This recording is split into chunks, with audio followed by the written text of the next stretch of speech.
Hi friends, সবাই কেমন আছো? আশা করি সবাই খুব বেশি ভালো আছো।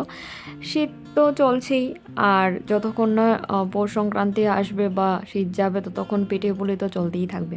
তাই আজ আবার একটা রেসিপি নিয়ে চলে এসেছি তোমাদের সাথে শেয়ার করতে।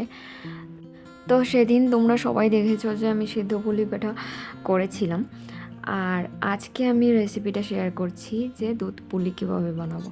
সেদিনের প্রসেসটাই সেমই রয়ে যাবে, নারকেল থেকে ধরে কীভাবে আমি ওইটার গোলনাটা রেডি করেছি সব কিছুই সেম রয়ে যাবে, শুধু এটা আমি দুধে দিয়ে এটাকে সিদ্ধ করব। এটাই জাস্ট একদম সহজ রেসিপি। যখনই তোমরা বাড়িতে সিদ্ধ পুলি বানাচ্ছ, সিদ্ধ পেটা ভাপা পেটা বানাচ্ছ, তখন এটাও বানিয়ে নিও।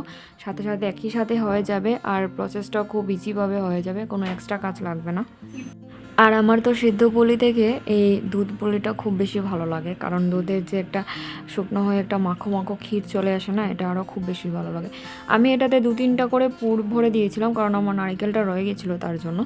না হলে আমরা ছোটো থাকতে দেখেছি মারা কী করতো, চালের এটা গোলনাটা বানিয়ে তারপর ওইটা ছোটো ছোটো ছোটো ছোটো করে ঝিরঝিরি করে করে গোল বল নিয়ে দিয়ে দিত। ওইটাও খেতে খুব দারুণ লাগতো। যাই হোক, আমি দুধটা এখানে বয়েল করতে দিয়ে দিয়েছি। একটু বয়েল হলে তারপর এখানে সামান্য পরিমাণে গুড় আর একটু ঘি দিয়ে দেবো। ঘির সেন্টটা খুব ভালো লাগে, আর গুড়টা দেবো কারণ কালারটা একটু মিষ্টি মিষ্টি আসবে, তার জন্য, আর কিছুই না। বাকিটা আপনারা চাইলে পুরোটাই গুড় দিয়ে করতে পারেন, না হলে চিনিও অ্যাড করতে পারেন। আমি এখানে 1 কাপ চিনি দিয়েছি, কারণ দুধটা খুবই শুকিয়ে যাবে, তো দুধটা শুকিয়ে গেলে অটোমেটিকলি একটা মিষ্টি চলে আসে, তো তার জন্য। এবার আমি সবগুলো দিয়ে দিয়েছি ওই দুধ পুলিটা, আর এবার ভালো করে এগুলো সিদ্ধ করে লাস্টে একটু এলাচি একটু মেশ করে ভালো করে দিয়ে দেবো।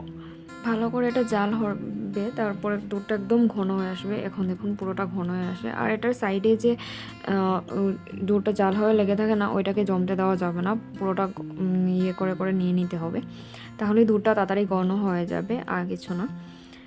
যাই হোক, দুধ পুলিটা তো রেডি হয়ে গেছে। আপনারা অবশ্যই ট্রাই করবেন বাড়িতে, যদি ভালো লাগে থাকে অবশ্যই জানাবেন।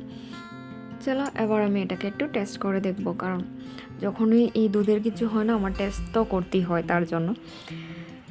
দেখা হবে পরে একটা ভিডিওতে। ভালো থাকবেন, সুস্থ থাকবেন, বাই।